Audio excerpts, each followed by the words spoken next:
Matthew chapter 14, verse 20 to 32.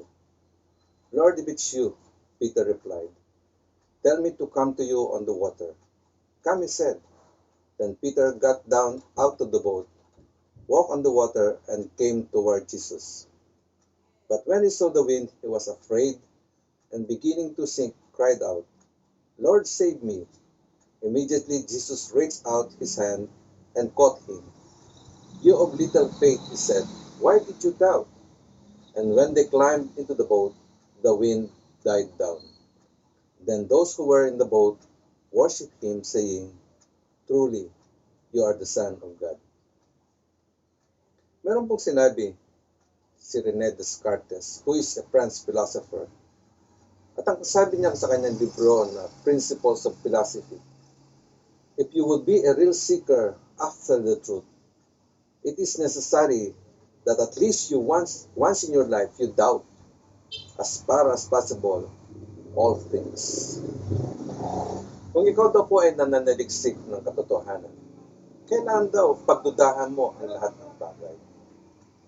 Medyo mahirap to sa ating mga Kristiyano kasi we believe that when faith reigns, there is no room for doubt.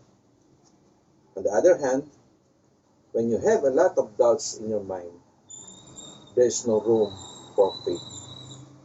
You would seek for other things and eventually you would end up to be an atheist. Dito sa text natin, Peter was asking permission if he can walk with Jesus on the water. And Jesus accommodated his request. And they were both walking on the water. Pero nung makita ni Peter yung hangin, natakot siya.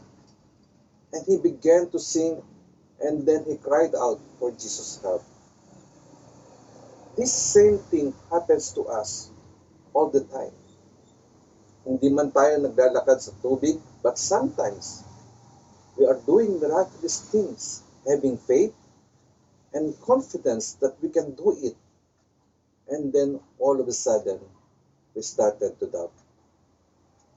Kung minsan akala din natin, malalim na tayo sa salita ng Diyos at feeling natin, hindi na tayo makukumbinsi ng ibang tao sa ating paniniwala. And there is this someone who gave an intriguing question that you cannot answer, and suddenly you said, oo nga no.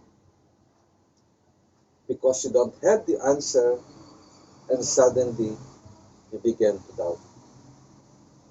This is where most of the atheists came from. They have questions in life that they cannot find the answer. Why are these people dying? Why did God allow such pandemic to happen? Why did God forsake them when they needed Him the most? Why is God allowing people to kill each other? Bakit di niya bigyan ng hustisya yung mga taong biktima at mga naapi? People want answers. And seemingly God is silent to their questions. That's why they would rather believe that God didn't exist. Peter just saw the wind. It made him doubt. But sometimes God brings some distractions or storms in your life to see or test your faith. People felt strong in their faith when everything is going right. But when persecution comes, they falter. Why is this happening? Sometimes we think that we have to rely on our own talents and skills, that we have to do it alone. And it's hard to have confidence in yourselves when you know that you are fallible. Another reason is sometimes we are focused on the distractions or storm ahead of us. And because we are weak, we tend to cower in fear. In times like this, don't look away from Jesus. Cry out for Jesus. And this is what Peter did. Though he doubted, but when he started to sink, he called for Jesus. And Jesus is always there to extend His helping hand when we are in trouble. God never changes. fear may blind our eyes to the promises of God and cause our faith to falter, but we are called to look unto Jesus in every difficult situation in our life. Jesus said to Peter, "Why did you doubt?" And how about you? Are you doubting? You should not. Di tayo dapat gumaya sa mga taong sumusuko at nagpapatalo sa unos ng bagyo ng kanilang buhay. We are to live by faith and not by sight.